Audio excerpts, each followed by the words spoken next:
In chapter 3, we want to talk about Christ's presence in his church. What difference does the presence of Christ make in any church, no matter how small it might be? Can you imagine with me, if you're in a church that's struggling, it's lost a lot of its people, it's been in decline for a couple of years, it's having difficulty paying its bills, there's not many people attending its programs, and so you attend a business meeting, and there's a handful of faithful who are trying to wrestle with all the different issues that they're facing, the problems to try to overcome. The treasurer gets up and reports that giving is down once again. There are bills that they cannot pay, trying to decide what to prioritize in paying, what to delay in making payment. And of course, an animated discussion goes on about that. Then the building and grounds person gets up and reports that the air conditioning unit is about to go out and it's going to cost thousands of dollars that they don't have the money to pay for. People begin debating and arguing about whether they should have gotten some kind of insurance for that or warranty coverage, and whether they should have used a different brand and who's servicing this. And people are animated about this is a looming financial crisis is coming. Then the men's ministry leader gets up and reports that they had a men's breakfast the previous Saturday, but only one other man attended. And he's decided that until people show more interest, they're just going to stop meeting. You can imagine as report after report was given of discouraging information, numbers being down, a lack of enthusiasm for what the church is doing. If you were sitting there listening to that, it would just be so difficult not to lose hope and to be discouraged. But imagine if all of a sudden the doors to the room burst open and a blinding light shone into that room, and through the door came the risen Christ himself. And everyone knew it was Christ. The glow about him, the serenity of his appearance, everyone knew that this is Christ, the head of our church, and he's just entered the room. Can you imagine if that Christ walked to the front of that room, sat down in a chair, and began to participate in that business meeting? Can you imagine what the discussion would be like next? Can you imagine anybody being discouraged? Can you imagine anyone worrying and fretting about whether you could pay your bills? Can you imagine any arguing or fussing with one another or accusing each other of doing the wrong thing? You know full well that that meeting would be transformed immediately. There'd be hope once again. There'd be an optimism immediately. And what we want just to remind you in this section is that that risen Christ is present in your church. He's present in every church that he has established. The problem is that oftentimes his people are disoriented to him. He's present, but we're not aware of it. I think often of Isaiah in Isaiah chapter 6. He went to the temple that day with all kinds of concerns swirling about his mind. And on that day, he suddenly saw God high and lifted up upon his throne.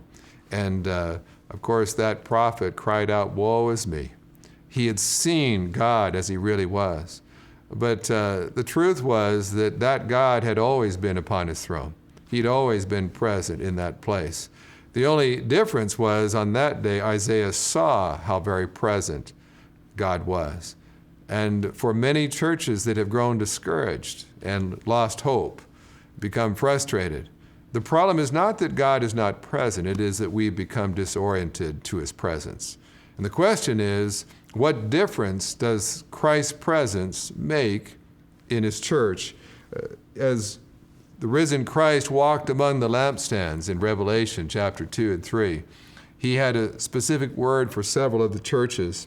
In Revelation 3, in verse 7, he says, "And to the angel of the church in Philadelphia write, these things says he who is holy, he who is true, he who has the key of David, he who opens and no one shuts, and shuts and no one opens. I know your works. See, I have set before you an open door, and no one can shut it. For you have a little strength, have kept my word, and have not denied my name." The risen Christ said, you're a small church, a struggling church, a weak financially church, but I know your works. I stand in your midst. And he said, I've opened a door. In other words, you have constant access to me. All the resources of heaven You have the door flung wide open, and whatever you need, those resources are there.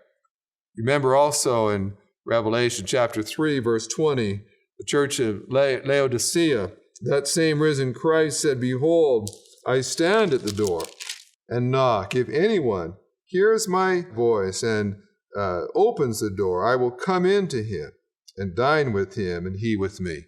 That incredible picture of the risen Christ saying, "I'm knocking at the door of your church.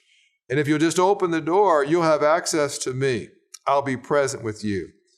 But the sad thing is, in that day, just as in our day, God's people are often disoriented to the presence of Christ. Christ would be knocking on the door of many a church today, saying, "If only you would turn your eyes to me. I have an answer. I have a word for you. I offer you hope." But inside that church, God's people are worrying and fretting and complaining and arguing and being divided, saying, "What are we going to do?" And Christ knocks on the door of their church saying, "Just let me in and listen to me. I have a word for you." The difference that Christ's presence makes in a church. I remember when I was pastoring, I went to a church that had been in decline for 7 years. It had lost most of its people. It had shut down most of its programming. There were parts of the facility that were no longer even needed or used at that time. It was kind of like a museum of times gone by when people used to attend and programs used to flourish. And as a young pastor at my first church, I wanted to turn this church back toward the head of the church to have hope once again. But this was a church that was in Canada, in a very cold part of Canada. And when the summer arrived, all my people excitedly took off to the lakes and to enjoy the brief summer season that they could. And so suddenly that small church became much smaller. And I remember in the deadest part of that summer, when most of my people were away, going to church on Sunday, wondering if anyone would even show up, if there'd be anybody even for me to preach to in that first summer in which I was a pastor. Now I remember at the very lowest point of that summer, when we had the fewest people in attendance, that as I was about to start, there was a family that came through the door. They were visiting. They had come from England, a well-to-do family with a number of children. They had been visiting the largest church in our entire city. But for some reason, they decided on that Sunday to come and visit our church because we actually were located closer to their house than the large church that they were attending. And so on our lowest day, when we had the least to offer, was the day that this family came to visit. There they were sitting in the congregation, and there were row upon row of seats with no one even sitting in them. And as I was to get up, I thought to myself, we're leaving a horrible impression on these first-time visitors. And I felt the weight of trying to somehow salvage this and to let this visiting family know that we might not have much to offer, but on other Sundays, we at least had a little bit more than we did on that Sunday. That family, as they had come in the door, I had greeted them, and they'd asked a few questions preliminarily. What kind of children's program did we have? What kind of youth program did we have? And it was embarrassing for me to basically have to tell them we had very little programming to offer at that time. And it seemed that every question they asked, I just had to say, we don't have that yet either, but we're hoping to at some point in the future. Now, there they were in the service, and my regular worship leader was out of town on vacation.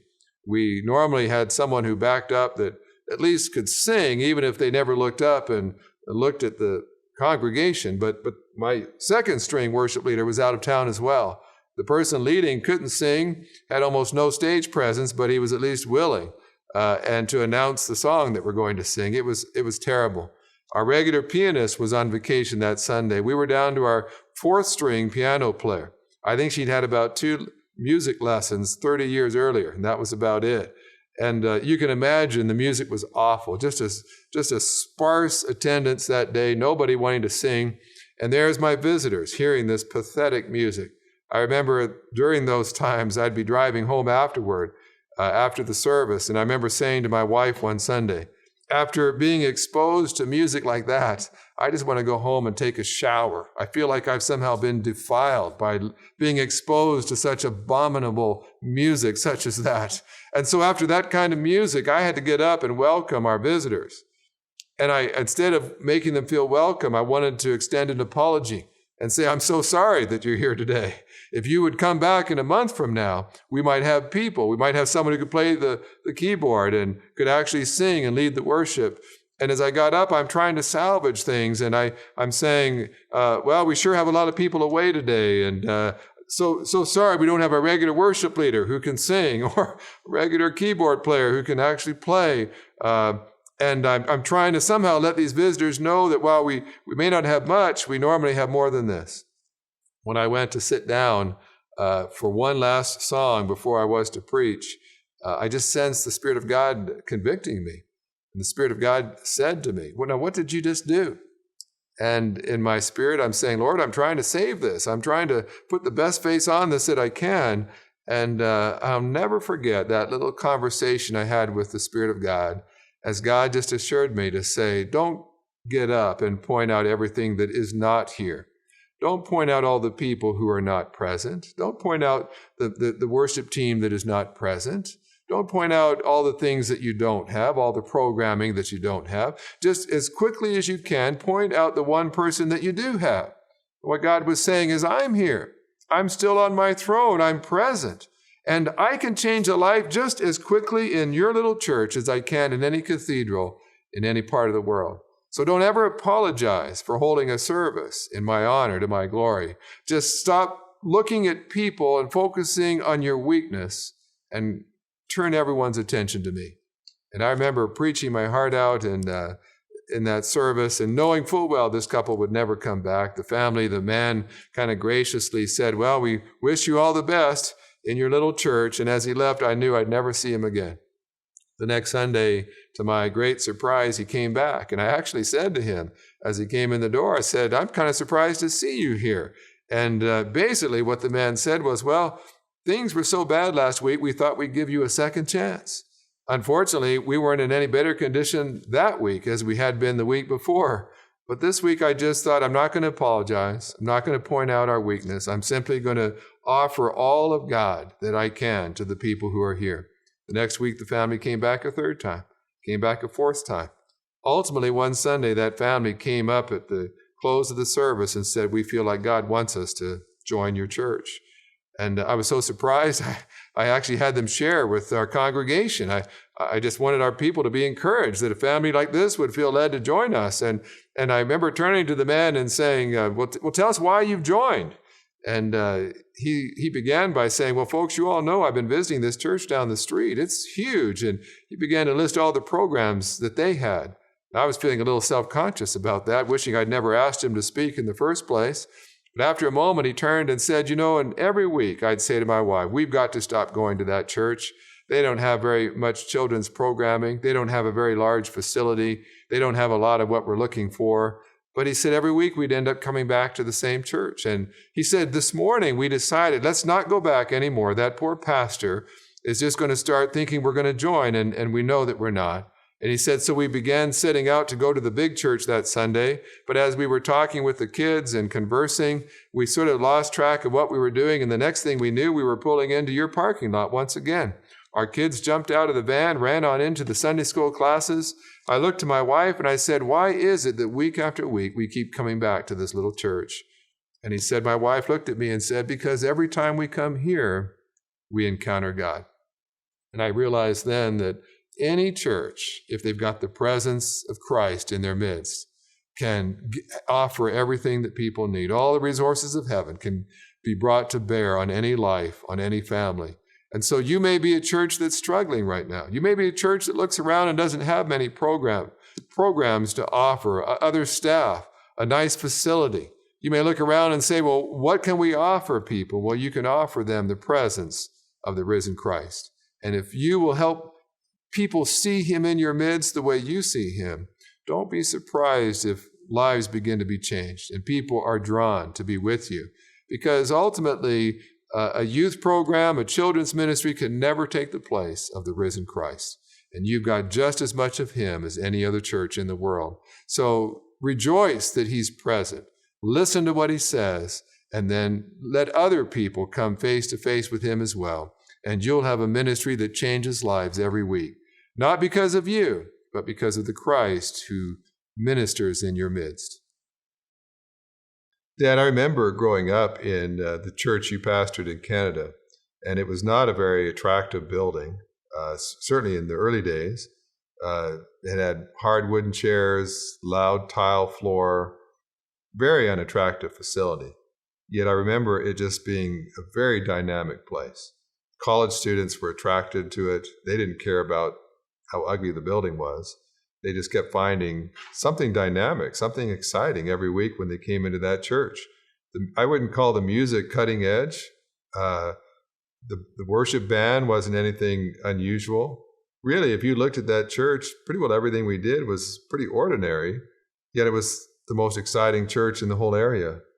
How do you explain why that was? Well, I had to help the people understand how to recognize the activity of God. And some of the people would say, I really felt bad. And I'd say, well, that's the presence of God. Or they'd say, well, I really had a sense that God had a purpose for my life. And I'd say, well, that's God. So I had to help the people to understand how to recognize the activity of God and how to respond.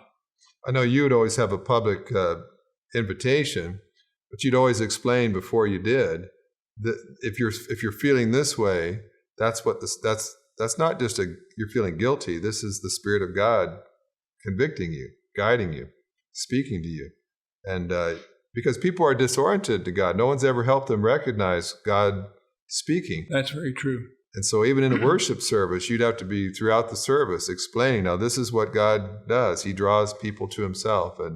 And people began to recognize that. They began to, after you helped them see how God worked, they began to recognize it themselves.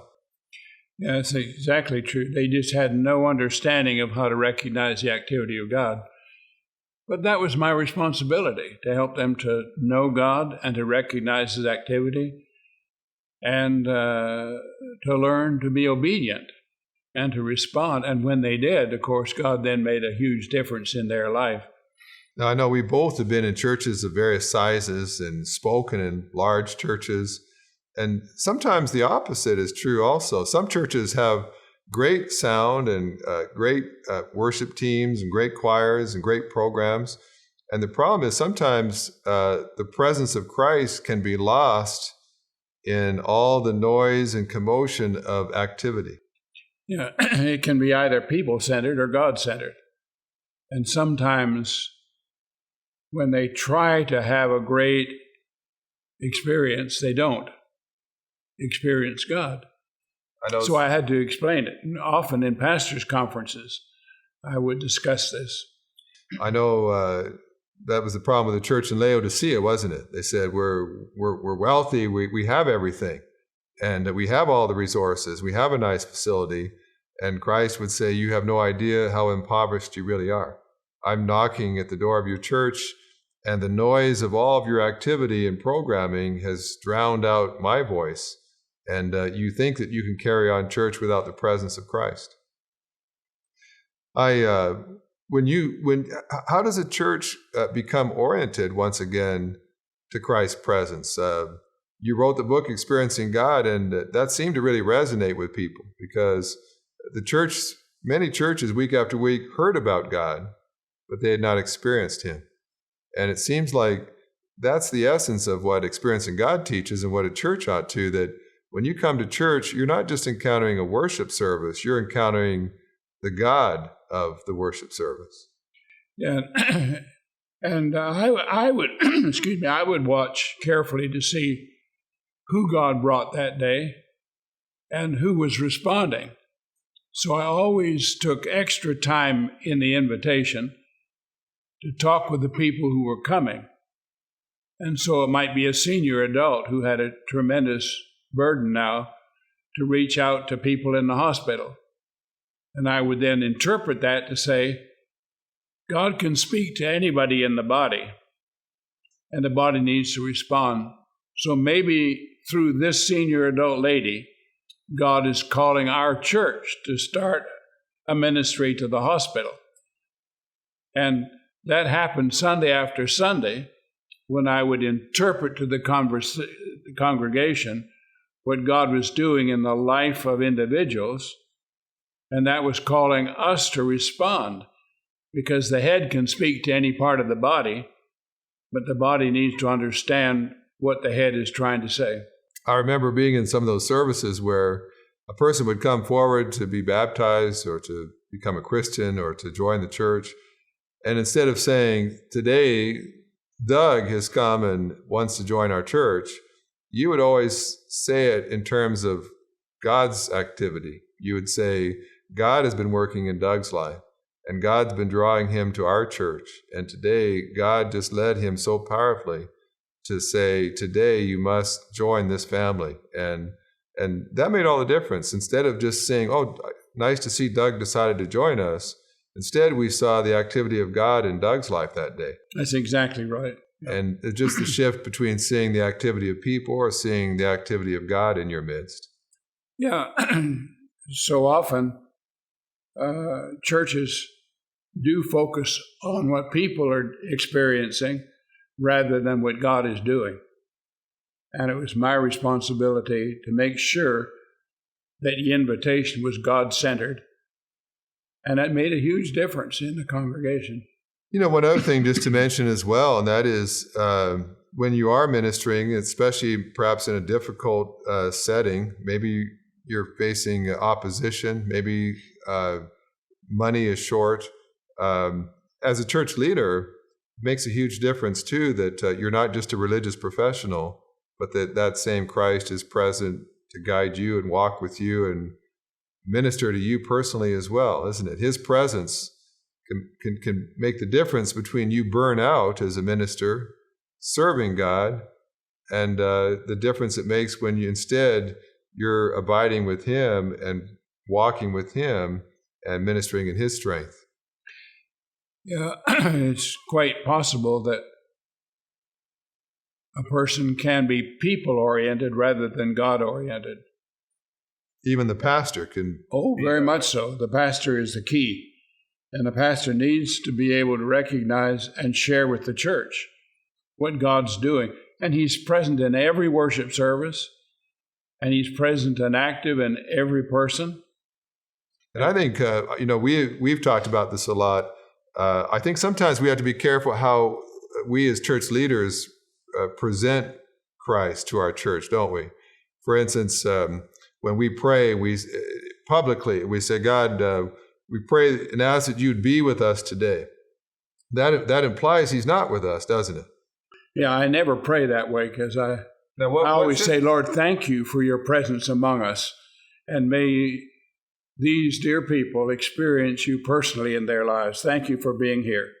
I know sometimes a more contemporary thing that's said often in churches today, if something special happens, we'll talk about it later and say, well, God really showed up today.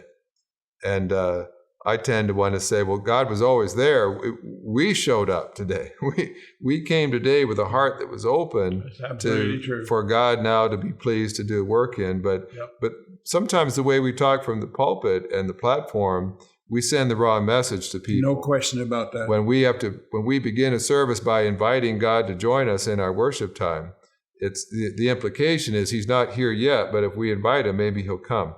And if we tell Him to do something, He'll do it. Yeah. You don't have to tell God what to do. He knows what to do. And I find sometimes I think we can try to artificially duplicate Christ's presence. If we could play the music loud enough, if we could turn the lights up bright enough or dark enough, if we can have enough drama and activity, we can get everybody worked up and excited. But as soon as the music stops playing, that artificial feeling goes away. But when you've had an encounter, a face-to-face encounter with the risen Christ who's present in your church, that lasts forever. That's exactly true. The key is you don't have to be a large church. You don't have to be a fancy church.